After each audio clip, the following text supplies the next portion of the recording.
Clip number 688۔ اس clip میں آپ قرآن پاک کی سورہ نحل کی آیت نمبر 101 سے 103 تک کی تلاوت، ترجمہ اور تفسیر قرآن صراط الجنان سماعت فرمائیں گے۔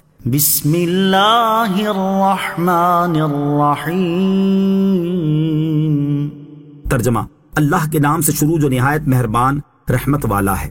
وَإِذَا بَدَّلْنَا آيَةً مَكَانَ آيَةٍ وَاللَّهُ أَعْلَمُ بِمَا يُنَزِّلُ قَالُوا إِنَّمَا أَنْتَ مُفْتَرٍ بَلْ أَكْثَرُهُمْ لَا يَعْلَمُونَ۔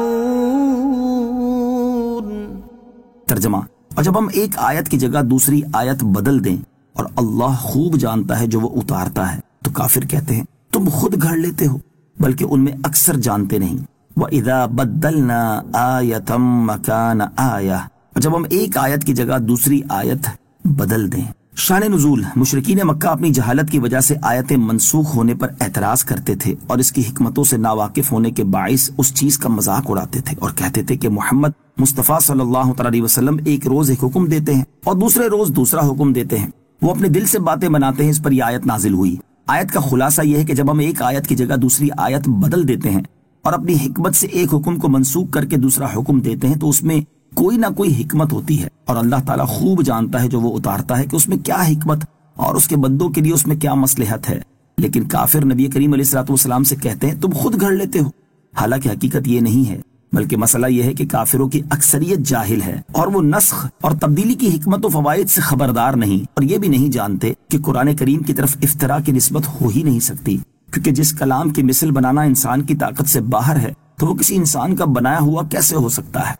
قل نزله روح القدس من ربك بالحق ليثبت الذين آمنوا وهدى وبشرى للمسلمين۔ ترجمہ، تم فرماؤ اسے مقدس روح نے آپ کے رب کی طرف سے حق کے ساتھ نازل کیا ہے تاکہ وہ ایمان والوں کو ثابت قدم کر دے، اور یہ مسلمانوں کے لیے ہدایت اور خوشخبری ہے۔ قل، تم فرماؤ، یعنی اے حبیب صلی اللہ تعالیٰ علیہ وسلم، جو لوگ قرآن کے بارے میں آپ پر بہتان لگا رہے ہیں، آپ ان سے فرما دیں کہ اسے میرے رب عز و جل کے پاس سے حضرت جبرائیل علیہ الصلوۃ والسلام حق کے ساتھ لے کر آئے ہیں، اور اس قرآن کے ناسخ و منسوخ کو میرے رب عز و جل نے حضرت جبرائیل کے ذریعے مجھ پر نازل فرمایا ہے تاکہ وہ ایمان والوں کو ثابت قدم کر دے اور ناسخ و منسوخ کی تصدیق کی وجہ سے ان کے ایمانوں کو اور مضبوط کر دے، اور یہ قرآن مسلمانوں کے لیے ہدایت اور خوشخبری ہے۔ وَلَقَدْ نَعْلَمُ أَنَّهُمْ يَقُولُونَ إِنَّمَا يُعَلِّمُهُ بَشَرٌ لِسَانُ الَّذِي يُلْحِدُونَ إِلَيْهِ أَعْجَمِيٌّ وَهَذَا لِسَانٌ عَرَبِيٌّ مُبِينٌ۔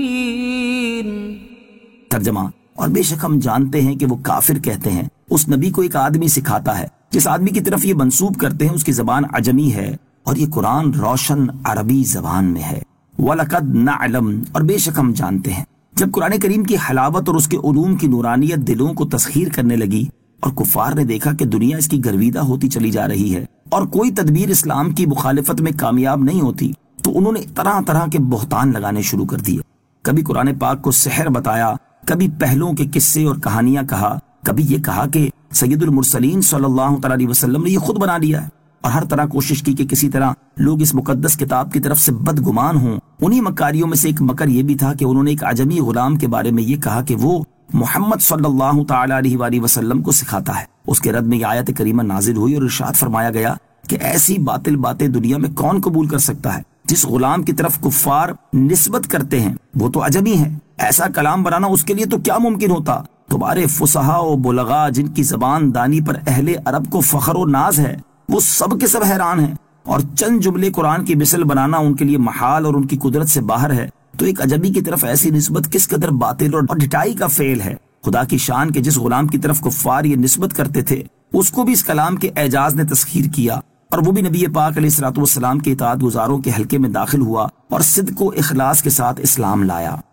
صلو علی الحبیب صلی اللہ تعالی علی محمد صلی اللہ تعالی علیہ وسلم۔ مجھے اپنی اور ساری دنیا کی لوگوں کی اصلاح کی کوشش کرنی ہے انشاءاللہ عز و جل۔